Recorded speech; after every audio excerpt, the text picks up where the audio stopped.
Yo, what is going on, everyone? My name is Nick, or the Notorious Fantasy, and in today's video, we're going to be doing a 12-team PPR mock draft from the 10th overall spot using FantasyPros Draft Wizard. The roster positions for today's mock draft are going to be 1 quarterback, 2 running backs, 2 wide receivers, a tight end, flex, kicker, defense, and 6 bench spots. Now, as the summer moves along, we are going to start doing more half PPR mock drafts, switching up the roster positions. We'll definitely be doing some super flex mock drafts, but as of right now, we are keeping things simple. Again, this is a 12-team PPR mock draft from the 10th overall spot. But before we can get into things, I would like to ask that if you guys are new to the channel and you do end up enjoying today's video, that you please make sure to hit that subscribe button down below. And while you're down there, whether you are new to the channel or not, please make sure that you do leave a like on today's video. It would help me out a ton. If you want to follow me on Twitter or X, please do so at NotoriousFantasy. So without further ado, let's get this 12-team PPR mock draft from the 10th overall spot using FantasyPros Draft Wizard. Again, 1 quarterback, 2 running backs, 2 wide receivers, tight end, flex, kicker, defense, and 6 bench spots. So the last mock draft we ended up doing was an early on pick. I believe we picked from the 3rd overall spot. So this time we are kind of on the other end of the spectrum. The draft begins with Jamar Chase, followed by Bijan Robinson, Justin Jefferson, Amon-Ra St. Brown, Saquon Barkley, Jahmyr Gibbs, Ashton Genty, CeeDee Lamb, and Devon Achane. In my opinion, this is a bit of an unconventional start. Now, the fact that Jamar Chase is the 101 shouldn't shock anyone, but the fact that Bijan got picked ahead of Saquon Barkley to me is a little bit crazy, and the fact that Amon-Ra St. Brown went ahead of Saquon Barkley is also relatively crazy in my opinion. I think Devon Achane is going to typically be more of a 2nd round pick, but it wouldn't shock me if you're in a more running back heavy league where people still really want to attack the running back position early and often. They might want to draft. There might be multiple people that draft a running back in the 1st and the 2nd round in your league. Devon Achane could creep up into the early 1st round. Ashton Genty going at the 107. That's going to be very, very normal come August. People are going to really start to get down on their knees, give the Gawk Gawk 9000 special to Ashton Genty. And while the Las Vegas Raiders are far from the best team in the NFL, I do think Ashton Genty is going to be very, very productive there. So we are up on the clock here. The best players available at running back are CMC, Derrick Henry, and Bucky Irving. At wide receiver, it's going to be Puka Nacua, Malik Neighbors, Nico Collins, and bdge. Now, the biggest question at this spot really is, how do you feel about Christian McCaffrey? Now, Christian McCaffrey, in my opinion, is going to be one of, if not the most polarizing player in 2025 fantasy football drafts. There are some people that will be comfortable taking him in the 2nd round, but won't take him in the 1st round. There's going to be some people that will say, Nick, if you draft Christian McCaffrey, you're a buffoon, based upon what happened last season, because we were kind of egged on by Kyle Shanahan. Oh, McCaffrey will be fine by this time in the summer. And then he's not fine. Oh, it's okay, though. All wheels up, all steam ahead. He's going to be perfectly fine for week 1, right? And then they keep pushing it and pushing it, pushing it. And then he comes back and he plays well, but then he gets hurt again, right? So there are a lot of people that are very worried about drafting Christian McCaffrey in the 1st round. Now, in my opinion, the reason why I am fine drafting Christian McCaffrey is, for one, you don't win your league by being the most cautious player ever. And for 2, I am going to have an insane amount of regret if I pass on Christian McCaffrey and he's the Christian McCaffrey that we remember, because when he was healthy last season, that is who he was. Christian McCaffrey, to get the ball as much as possible, per 49ers offensive coordinator Clay Kubiak. He looked awesome, and the plan is to get him the ball as much as possible. The report is that he remains on track to continue to carry a big role heading into the season. Now, if we get to August, right, and Christian McCaffrey isn't back, and Christian McCaffrey's hurt, and there's a lot of panic about Christian McCaffrey, then fine, don't draft him then, right? I get that. I will change my tune as well. But right now in May, I think that you should be picking Christian McCaffrey in the late 1st round, because his upside is league-breaking running back 1. I don't mean like, oh, he's the running back 1 and Saquon's the running back 2 behind him by 5 points. It wouldn't shock me if Christian McCaffrey scored like 80 more points than the running back 2 behind him. So again, I get there's risk there. There is clear risk there because of the injury, right? And maybe you want to be a little bit more cautious in May, so you go the other way and you go with the receiver, which would be fine with me. But in my opinion, I am willing to take that risk because, again, he has the upside to completely dominate as the clear RB1 in the season. So after McCaffrey, Puka, Malik Neighbors, Nico, Cousin, Let's Go Bowling Collins, and Derrick Henry, who just got, we paid. So we're back up here. I like Bucky. Bucky to me is not like a 203 pick. I love Josh Jacobs to me, not a 203 pick. I think Brock Bowers is a guy that could easily go in the early second round. I don't think like in the last couple of years where we kind of saw Kelsey be a first round pick, I don't really think any tight ends will be pushed into the first round this year. I think it's going to be very, very abnormal to see Brock Bowers go in the first round. I think more than likely you kind of see Brock Bowers and Trey McBride go in the second or third round in some leagues. McBride, I think Brock Bowers is basically going to be a lock to go in the second. In terms of quarterbacks, we talk about this every single year, but I am not comfortable drafting a quarterback in the first or the second round of fantasy football drafts. Obviously, if you're in a super flex league or a 2-quarterback league, then things change drastically. Then you probably want to draft a quarterback in the first or second round, or potentially in both of the first and the second round. But in a normal redraft league, I don't really feel comfortable doing that. So if you wanted to go Brock Bowers, I wouldn't mind that. I think Brock Bowers has a clear path to be the best tight end in fantasy football and potentially by a very large margin. I understand that it's not like the Raiders have the greatest team on earth, but I do believe that Brock Bowers is the most talented receiver on this team, and he plays tight end, so I think he's going to be heavily involved. But to me, I can't pass up on BTJ. I get that they brought in Travis Hunter, and I get that Trevor Lawrence kind of has had his woes at the NFL level, but even without Trevor Lawrence last year, we saw BTJ play really well. I think that the change at the head coaching position could be a huge push for the team, and again, even with the addition of Travis Hunter, I still think BTJ is the undisputed wide receiver one in this offense. And to me, he was kind of a no-brainer ahead of all of those other guys like Ladd McConkey, AJ Brown, Rashee Rice, Garrett Wilson, Drake London. To me, I just feel way more comfortable with BTJ. Jonathan Taylor comes after him, followed by Ladd McConkey, AJ Brown, Rashee Rice, Garrett Wilson, Drizzy, Drake London, Brock Bowers, T.H. Higgins, JSN, Josh Jacobs, Bucky Irving, Chase Brown, Trey McBride, James Cook, Jaden, Stormy Daniels, Josh Allen, Breece Hall, and DJ Moore. I think this year you're going to come very accustomed to seeing your first quarterback come off the board around the 210 all the way through the third round. And typically, once Jaden Daniels goes, or Josh Allen, whoever you have as a quarterback, one, Lamar Jackson, that's when the panic starts to set in. We see this happen every single year with the quarterback position. Oh my gosh, Josh Allen came off the board. Now, if I don't draft Lamar Jackson, I'm never going to get a quarterback. Or if I don't draft Jaden Daniels, I'm never going to get a quarterback. Happens every single year. It also happens at tight end, but with tight end, typically it's in like the 6th round, right? Oh my gosh, someone picked Jonnu Smith. Let's panic and draft Kelsey or something, right? Like people panic very, very heavily at those positions compared to running back or wide receiver.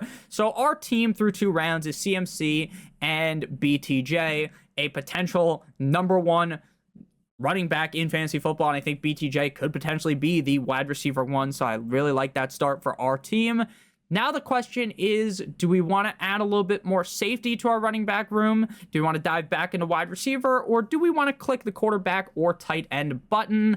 For me, the conversation here would be between Kyron, between George Kittle, Tyreek, Terry McLaurin, Devontae Adams, Marvin Harrison Jr. Now we do get 2 picks relatively soon, and that's why it is important to utilize the draft board feature. And what I mean by draft board feature is if you're drafting on a website that has a draft board, look at it. If it doesn't have the draft board, use the teams feature and look through the teams around you. Their team right next to us has Puka and Derrick Henry. They, with their next 2 picks, are very likely to select at least 1 running back. Team Jen Saquon is very likely to take 1 or 2 running backs because they have Malik Neighbors and Nico Collins. Now, if this was a 3 wide receiver league or a 2 wide receiver, 2 flex league, this might be just, straight wide receivers. Now, these teams could obviously both go double wide receiver, but very unlikely for this team because they already have 2 wide receivers and you would only be able to start 3. So if we like a running back here compared to the rest of the pack, the smart decision here would be to take the running back and then take whichever wide receiver falls to us. Now, Kyren Williams is very interesting to me for a couple of reasons. And for one, I really don't think Kyren Williams is like this elite running back, but there is no doubt in my mind that he is going to get fed the rock throughout the game, and he's going to get a lot of goal line touches, which are going to lead to touchdowns, right? They're saying he's feeling good about an extension, and last year, you could see it, it was raining touchdowns for multiple stretches throughout the season. From weeks 1 through 7, he scored 1 touchdown or more in every single game. And then from weeks 12 through week 17, he scored a touchdown or more in every single game except for one. The guy lives in the end zone. And while I don't think that Kyren Williams is necessarily like this elite running back, he could put up elite production because of the team that he's on and because of the amount of red zone opportunities that he can get. To me, he is very safe to pair with a Christian McCaffrey because of the amount of volume he's going to get. Now, in all reality, I kind of would argue maybe you want to go Alvin Kamara ahead of him. Right? Maybe I want to draft Alvin Kamara more because I think that while the Saints are probably going to be a complete and utter disaster, Alvin Kamara is the focal point of this offense. And while I want to draft Tyreek Hill with this selection because I fully understand Tyreek Hill rinsed you last year. Tyreek Hill pulled one of those old school bully moves and he put your head in the toilet and then kept flushing that thing, right? So you got like a swirly or whatever that was called, right? He waterboarded you. If you drafted him, he bent you over a table without the use of any KY jelly. But I do believe that there are brighter days ahead for Tyreek Hill in this Dolphins offense. But for the sake of today's video, for the sake of the fact that there are wide receivers that I feel pretty comfortable with, we're going to go with Kyren Williams here. Again, there's debate. Maybe you like Alvin Kamara more, maybe even like Mixon more, right? That wouldn't be all that crazy to me, but I'm going to go ahead and go with Kyren Williams. I would not have Kenneth Walker there at all. So I'm kind of glad that I made that pick because being stuck with Kenneth Walker to me is not the best. I think Kenneth Walker is a solid running back, but let's call a spade a spade. I think Zach Charbonnet might be better than him, and I think that there's a possibility that Kenneth Walker starts to fall out of favor with this team, especially due to his nature of getting hurt. After Kyren, we see Tyreek Hill, Lamar Jackson, Joe Mixon, and Alvin Kamara. So as predicted, each of these teams took at least one running back. Tyreek Hill does go. So if we're looking at wide receiver now in the Mike Evans, Terry McLaurin, Devontae Adams type of range here, looking at tight end, George Kittle is still there. Do we want to invest in two guys on the same team? To me, it's fine when it's an offense that I project to be good. I think the 49ers are going to take a large step up compared to what we saw last season. Now, I get they lost Deebo Samuel, and I get that Brandon Ayuk is kind of a bum, but their schedule is a wet dream. Life is but a dream. George Kittle was phenomenal last season, and George Kittle's been a guy that for years I've kind of been poo-pooing, and not because I think that George Kittle is some bad player, but the reason why I poo-pooed him in the past was because he just wasn't very consistent, right? This was a guy that while I really did think he was talented, he wasn't really able to be super duper consistent, right? He would kind of have that big game and then he'd kind of fade away. Whereas last season we saw a lot more consistency out of George Kittle. And of course, we just can't populate his 2024 stats, even though he played really well last season, but he was the tight end 3. I think drafting 2 players on the same team is fine if they're an offense that you trust, right? You don't want to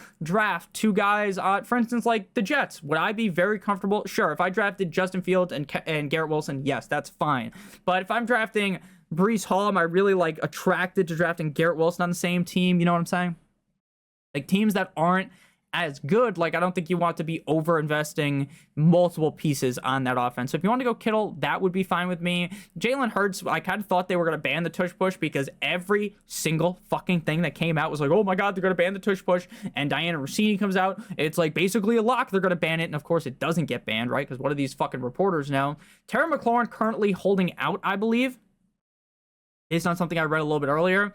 You guys have seen this video a little bit after I recorded it, but that's not necessarily great. Like, could he hold out? Yeah, but I still do believe Terry's a great wide receiver too for fantasy, with the upside of being like a legitimate top 5 option. He had multiple top 12 games last season, a few in the top 5. He had a game where he's the wide receiver 2. We love Jaden Stormy Daniels for a reason, and I feel good with Terry McLaurin here. If you want to go Jalen Hurts, you want to go Kittle, that's fine with me, but we're going to go with Terry McLaurin. A very balanced approach, perfectly balanced as all things should be. To start off this draft, we went with 2 running backs and 2 wide receivers through the first 4 rounds. Obviously, if you wanted to go 3 wide receivers right off the bat, I wouldn't find that crazy as well. So after we went ahead and drafted Terry McLaurin, we saw TJ Hawkinson, Chuba Hubbard, Kenneth Walker III, Devontae Adams, Mike Evans, Jalen Hurts, Marvin Harrison Jr., George Kittle, DK Metcalf, Joe Shiesty, Chris Olave, Cortland Sutton, Dave Montgomery, Sam Laporta, Marion, Chris Breeze, Hampton, Devontae Smith, Zay Flowers, and Xavier Worthy. For me, I'm way too hesitant on Xavier Worthy to take him in the 5th round. I think the upside there is huge, but if Rashee Rice is healthy to start off the season, like Rashee Rice is the #1 receiver on that team. Sam Laporta, not great based on where you drafted him last year, but I do believe the bounce back is inevitable for him. So looking at what's available here, I love Jonnu Smith, but to me, it's like if you have Jonnu Smith, great. But like, I'm not really seeing like this crazy fall off between Jonnu and Evan Ingram, or Jonnu and Travis Kelce, Jonnu and David Njoku. So for me, it's not like, it's not like the Spider-Man, right, where the Green Goblin mask is talking to the Green Goblins, it's whispering sweet nothings into his ear, right? I'm not really hearing that to draft Jonnu Smith in like the 5th or the 6th round. So we could end up trying to go for the stack here, going Chris Godwin and Baker Mayfield. Chris Godwin was absolutely dealing out back shots last season when he was healthy. This guy was putting up what could have been his best season ever in the NFL. The guy was on a tear. He scored a touchdown in each of the first 3 games, scored 2 touchdowns in week 6. He had multiple top 8 performances, 3 top 8 performances. Things were looking real good for him. He was even having a good game up against Baltimore, and then he ended up getting hurt. So it seems like he's going to be healthy from what I have read. They did end up drafting Ibuka to the team, so that does kind of take a hit into things, but I still think Chris Godwin is the #2 behind Mike Evans. It could end up being the #1. And I think that's going to be where we go with this pick here. I like James Conner a ton, but I think James Conner could fall to us. The running back position does start to get a little bit more dicey after you get rid of James Conner, Aaron Jones, Tony Pollard, but there are some guys that I like with upside. And again, we're taking that guess that, hey, McCaffrey's going to be that guy, right? We don't need to necessarily just play it super duper safe because of that, even though we did go with Kyron at the 310. We're going to go with Chris Godwin here, even though I think James Conner would be acceptable here, and hopefully we can pair him with Baker Mayfield, and that obviously doesn't end up happening because he goes 1 pick before us. After Chris Godwin, we see Jalen Waddle, Tony Pollard, Jerry Jeudy, and Baker Mayfield. So looking here, if we were to go quarterback, again, it is important to look at the draft board because this team does not have a quarterback, this team doesn't have a quarterback, this team does. So 1, 2, 3, 4 teams have a quarterback ahead of us, which means that 1, 2, 3, 4 teams do not have a quarterback. So by the time we come back up to bat, if 4 teams take a quarterback, we're in the Fields range. We're in the Purdy range. I think Purdy is criminally underrated right now on Fantasy Pros. Like, I think Purdy's like easily a top 8 quarterback. I don't want to go Mahomes. I don't want to go Bo Nix. I don't want to go Kyle. I guess if I was to pick a quarterback here, Bo Nix would be my highest ranked. But if Brock Purdy's going to be coming off the board this late, I would rather just load my team up with tight ends, running backs, wide receivers, all of that before I even look his way, because I think that Brock Purdy's going to have a fantastic season. Now, stacking up Purdy with McCaffrey, it is kind of in a way not directly correlated for most quarterbacks, right? If you're stacking a quarterback with a running back, you kind of want it to be McCaffrey, like a guy who catches so many passes, can catch a bunch of touchdowns. So that's why I'm much more fine doing that compared to if you're stacking like a quarterback with a running back, like Kyler and James Conner. Sure, can James Conner catch the ball? Yeah, of course he can, but is that like his mainstay thing? No. So, it makes a little bit more sense with Christian McCaffrey and Brock Purdy. So we're going to press the brake a little bit and go back to either running back or wide receiver here. And to me, I think it makes sense to attack the running back position here because there becomes a lot of question marks as things get later. Now, if this was a 3 wide receiver league with a flex, right, where you want to start 4 receivers most weeks, right, or 2 wide receivers, 2 flexes, where you kind of want to be starting at least 3 wide receivers, most times 4, it would make me say, hey, I want to attack this range at wide receiver. But I think to me, the fall off here starts to be coming quickly, some not erectile dysfunction. Let's call it something else. You guys know what I mean. But James Conner here, look, he's 30. People say James Conner is finished. He's 30. I kind of tried to say that last year. Hey, Freddie Benson's going to take over. And then it just doesn't happen, right? It just seems like James Conner is inevitable. He is immune to getting his job stolen from him. So while he's an while he's getting older, while, oh my gosh, he's 30, he's going to fall off the edge of the earth, I think he probably finishes as top 24 running back. And if he was like any given week, if James Conner falls inside, if he's a top 5 running back, is anyone shocked? No one is shocked because he's that good. Now, obviously, the Cardinals were very topsy-turvy last season. I hope they figured things out. I hope Kyler plays better. I'm going to go with James Conner here. I think is a steal inside of the 6th round. So now when things come back, the tight end position is still very open, which I am glad about. So after James Conner, Aaron Jones Sr., David Njoku, Caleb Johnson, Travis Hunter, Jalen Warren, Travis Kelce, Pat Mahomes, Brandon Ayuk, Isaiah Pacheco, Ted McMillan, Justin Herbert, the pervert, Trayvon Henderson, Quinshon Judkins, Kyler Murray, Khalil Shakira, Calvin Ridley, DeAndre Swift, and Jared Goff. So Bo Nix is available if we want a quarterback, but I do, again, have Bo Nix and Brock Purdy kind of in the same tier, so I will continue to wait. I think at this point, I'm going to pull the trigger on Jonnu Smith. I think that Jonnu Smith, like a lot of people will say, Nick, Jonnu Smith was never really good, which I get, right? Jonnu Smith had one great season. He's 29. Is this an outlier? Is this a come out of nowhere like an RKO from Randy Orton, and then maybe this is just who Jonnu Smith is? Or is this a Fugazi one-season run, right? Is he a one-hit wonder type of deal here? And that's kind of a pretty big question mark this offseason. Are they going to be looking to check down as much of the tight end this season? Are they looking to open the ball, throw the ball more deep with Tyreek, Waddle? We shall see. Jonnu Smith was good with Tua. He was fine without Tua. I think even if Tyreek has a much better season, I still see this team trying to throw the ball a decent amount. I see Jonnu Smith being very involved in this offense. So I'm going to continue to believe in Jonnu Smith. Now, could this be a straight up landmine? Yes, there are, again, negatives to Jonnu Smith. There was the clear, hey, was this a one-year wonder? Because prior to this, Jonnu Smith was never really that guy. But he was outplaying Kyle Pitts in Hotlanta. So I like Jonnu Smith. Sue me about it, right? Some people would rather have Evan Ingram. That's fine. Mark Andrews, too. That's fine as well. They're saying 83% chance that he would have been available 2 rounds from now. I don't think so, based upon how nervous people get about the tight end position. So after Jonnu, we saw Roma Dunze, we saw Jameson Williams, Brian Robinson, and Jordan Addison. So based upon the fact that the other teams behind us, I remembered, hey, they don't have tight ends.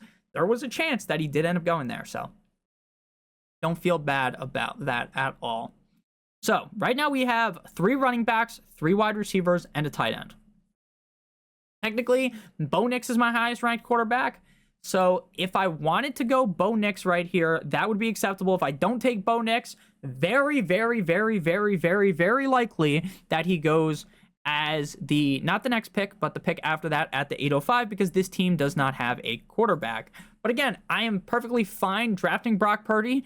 And guess what? If it comes back at that point in the 9th round, I would take Bo Nix, but this guy probably might not even take him here because he knows, hey, everyone else is quarterback. I could take him back here right before Nick gets to go. Again, that's kind of that's what I would be thinking if I was in this guy's position, but we're drafting up against some fucking robots, right? And we're drafting up against, not everyone you draft against is a fucking genius, right? Not all of your friends are watching videos in May. Not all your friends have the fantasy football knowledge that you have, or the even draft strategy knowledge. Someone might have the greatest idea of where players are going to perform, how a guy is going to perform, but because they don't understand the actual intricacies inside the draft, you get a huge edge just knowing these things, right? Knowing when to wait, knowing when to smash the quarterback pockets, the tight end pockets. So for me, we're going to go ahead and wait.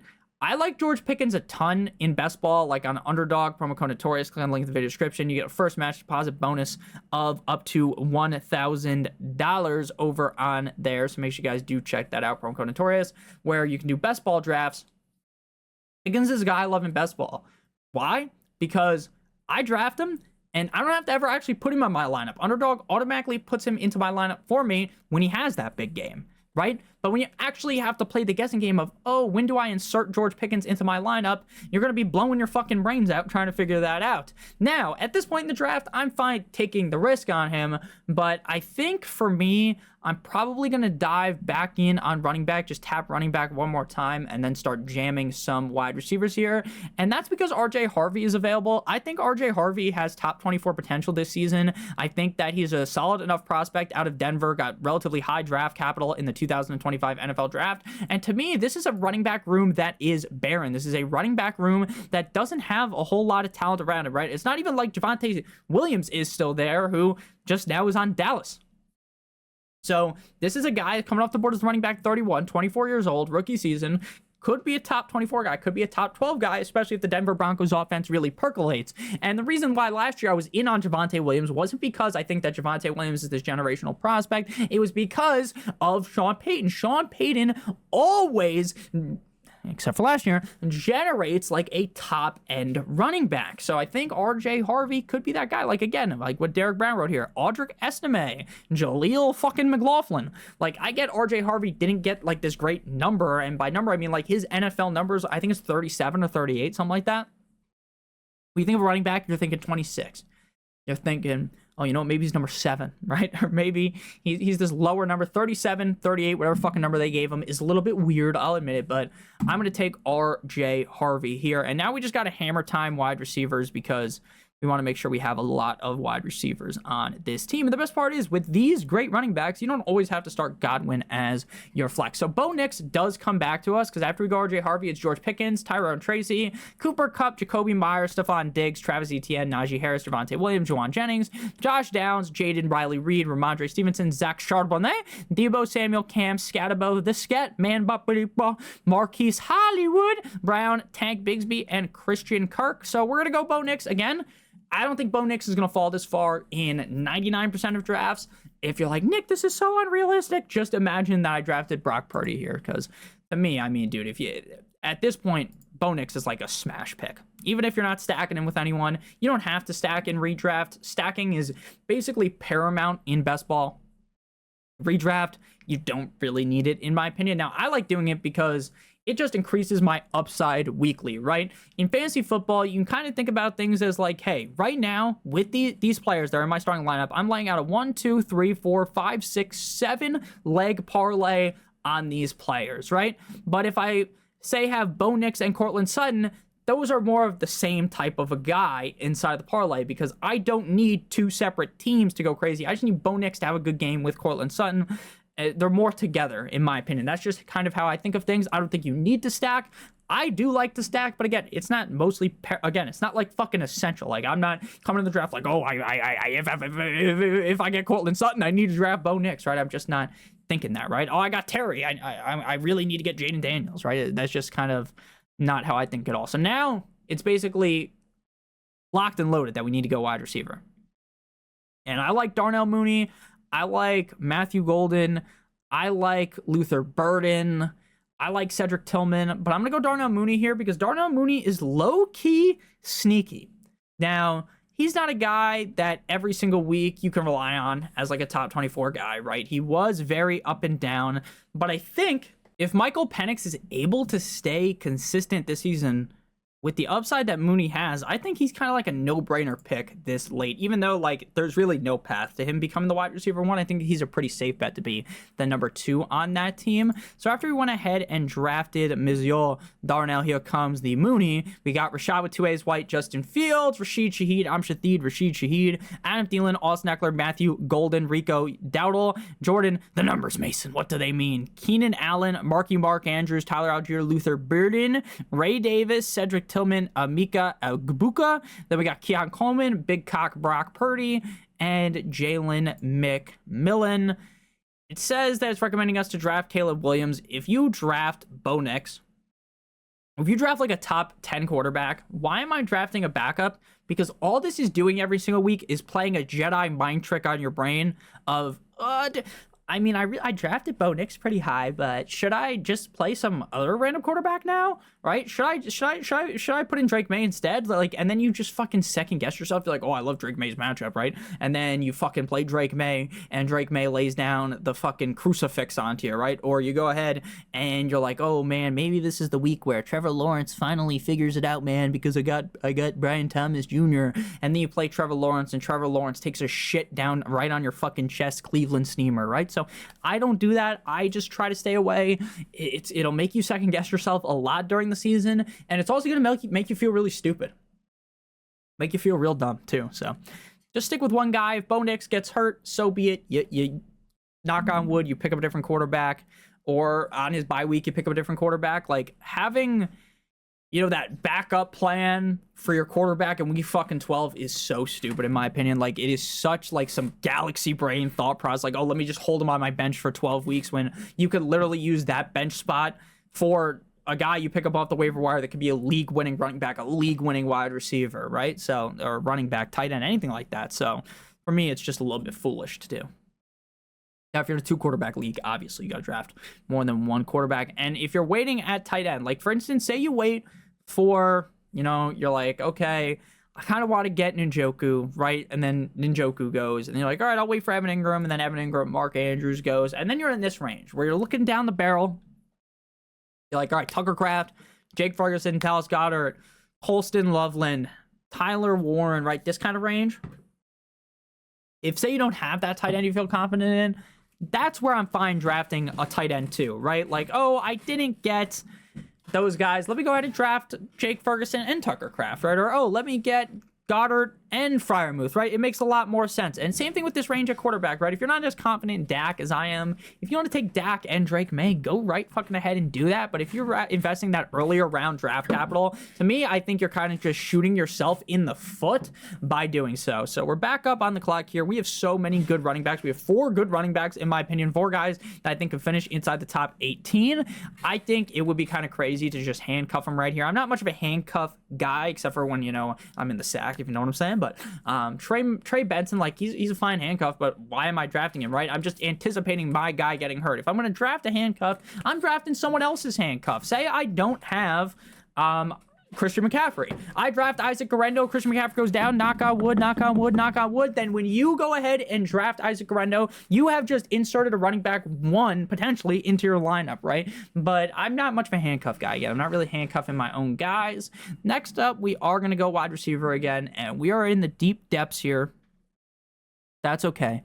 We're in the deep depths, but we're going to be finding some solid talent here. And when I say solid talent, I'm not talking about fucking Quentin Johnston or Rashad Baxter Bateman even. I do like Marvin Mims. I think Marvin Mims is pretty interesting, like, especially in best ball, because this is a guy that, like, put up some huge games last season, but he was largely invisible. But when it counted towards the end of the season is when he came alive. And again, he is a young guy. He's a young man, 23 years old. He's younger than me. I'm getting old. We're going to draft Marvin Mims here, even though I think he's a little bit risky. That's the kind of pick that's great, because if Marvin Mims comes out with multiple duds in a row, you can just fucking get rid of him, and you don't really feel that bad about it. That's why taking these upside shots late is good. Another late upside shot that I like is going to be Jack Bech of the Las Vegas Raiders. Now, he was, according to Andrew Erickson, one of the most efficient receivers in the 2025 class. He led all rookies in expected points, EPA per target. Now, to me, he came out of TCU. What I will tell you about Jack Bech is I don't think he's going to be the number 1 on his team, right? I don't think he's going to he's going to surpass Jacoby Myers, but I think the Raiders offense could be sneaky decent, sneaky solid, and I think Jack Bech will cement himself as the number 2 in this offense, so I'm going to go ahead and take him there. Again, they're saying, oh, what a reach.